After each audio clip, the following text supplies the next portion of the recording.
Assalamualaikum warahmatullahi wabarakatuh. Perkenalkan kami dari kelompok 9 yang beranggotakan Wan Solihin dengan NIM 2201010071. Rahmat Hidayat Siregar dengan NIM 2201010083. Aryofin 2201010080. Adam Adrian Saputra 2201010079 dan Rian 2201010081. Nah, pada video kali ini kami akan membahas materi mengenai otonomi daerah, terutama pada daerah Tanjung Pinang tentang usaha mikro dan kecil. Nah, sebelumnya otonomi daerah itu merupakan sistem yang mengacu pada pemerintahan yang memberikan kekuasaan kepada daerah atau wilayah tertentu untuk mengelola urusan internalnya sendiri dengan otonomi yang lebih besar di bawah pengawasan pemerintah pusat yang lebih luas. Dalam konteks Indonesia, pengertian otonomi daerah merujuk pada pemberian kewenangan kepada daerah-daerah di Indonesia untuk mengatur dan mengelola urusan pemerintahannya sendiri dalam batas-batas yang ditentukan oleh undang-undang. Nah, tujuan otonomi daerah sendiri adalah untuk meningkatkan kesejahteraan dan pelayanan publik bagi masyarakat di tingkat lokal. Dengan otonomi yang lebih besar, diharapkan pemerintah daerah dapat merespon dan mengatasi permasalahan lokal dengan lebih efektif, mengingat bahwa setiap daerah memiliki kebutuhan dan karakteristik yang berbeda. Baiklah, otonomi daerah di Kota Tanjung Pinang dan dukungannya terhadap usaha mikro dan kecil. 1.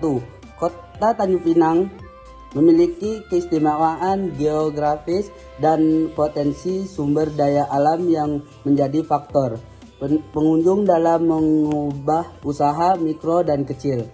2. Kami akan membahas kebijakan otonomi daerah yang telah diterapkan di Kota Tanjung Pinang dan dukungan pemerintahan terhadap usaha mikro dan kecil, termasuk program pelatihan dan pembiayaan dan interaksi infotesip lainnya. 3. Dampak positif yang telah terjadi jauh ini tentang yang dihadapi serta solusi yang telah diimplementasikan untuk mengatasi tentang dan tantangan tersebut. Keistimewaan Kota Tanjung Pinang. Letak geografis yang sistologis, Kota Tanjung Pinang diletakkan di Provinsi Kepulauan Riau dan memiliki aktivitas yang baik melalui jalur darat dan jalur laut. Hal ini mendapatkan penunjukkan dan distribusi produk usaha mikro dan kecil dan berbagai wilayah di Indonesia dan luar negeri. Potensi sumber daya alam. Kota Tanjung Pinang memiliki potensi sumber daya alam yang meliputi seperti hasil perikanan, perbudakan, serta kekayaan alam lainnya. Potensi di dalam manfaatnya dalam pengembangan usaha mikro dan kecil di berbagai sektor. Kekayaan budaya lokal. Kota Tanjung Pinang kaya akan budaya lokal yang unik seperti darat, tarian, musik, dan kerajinan tangan. Kekayaan budaya ini dapat menjadi model untuk mengembang usaha mikro dan kecil dalam sektor perwisataan, kerajinan, dan seni.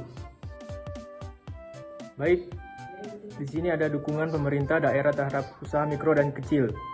Pemerintah Kota Tanjung Pinang memberikan dukungan melalui UMKM, program pelatihan, kerjasama permodalan, promosi produk, insentif perpajakan, pusat inkubasi bisnis, dan kerjasama pemasaran. Program inovatif untuk pengembangan usaha mikro kecil. Program inovatif untuk pengembangan usaha mikro kecil di Kota Tanjung Pinang mencakup rintisan digital Tanjung Pinang yang fokus pada pengembangan kehadiran digital. Tanjung Pinang Creative Hub yang mendukung industri kreatif. Dan Tanjung Pinang Green Initiative dan mendorong praktik bisnis ramah lingkungan. Program-program ini menunjukkan komitmen pemerintah daerah dalam menciptakan lingkungan yang mendukung pertumbuhan usaha mikro dan kecil. serta mendorong inovasi dan berkelanjutan bisnis di sektor tersebut. Dampak positif otonomi daerah terhadap usaha mikro dan kecil di Kota Tanjung Pinang. Dampak positif otonomi daerah terhadap usaha mikro dan kecil di Kota Tanjung Pinang meliputi pertumbuhan usaha, peningkatan kualitas dan kapasitas pelaku usaha, akses permodalan dan pembiayaan yang lebih mudah, serta peningkatan visibilitas dan pemasaran produk. Otonomi daerah memungkinkan pemerintah Kota Tanjung Pinang memberikan dukungan yang lebih langsung dan terfokus pada sektor ini, yang telah mendorong pertumbuhan dan kemajuan usaha mikro dan kecil di kota tersebut. Baik, untuk materi selanjutnya akan dijelaskan kepada oleh saya sendiri. Sebelumnya, perkenalkan, nama saya Wan Solihin dengan NIM 2201010071. Di sini saya akan menjelaskan materi tentang tantangan dan solusi dalam pengembangan usaha mikro dan kecil. Usaha mikro dan kecil di Kota Tanjung Pinang menghadapi beberapa tantangan, termasuk keterbatasan akses, permodalan, kurangnya keterampilan dan pengetahuan, rendahnya akses ke pasar, dan rendahnya akses teknologi. Mungkin di Kota Tanjung Pinang kita bisa melakukan solusinya dengan meliputi program pembiayaan mikro, pelatihan dan pendampingan, program pemasaran dan promosi, serta program teknologi dan digitalisasi. Dengan adanya solusi ini, maka diharapkan usaha mikro dan kecil dapat mengatasi tantangan tersebut dan lebih bisa mengembangkan potensi bisnis mereka tersebut di Kota Tanjung Pinang. Sekian dari saya ucapkan terima kasih.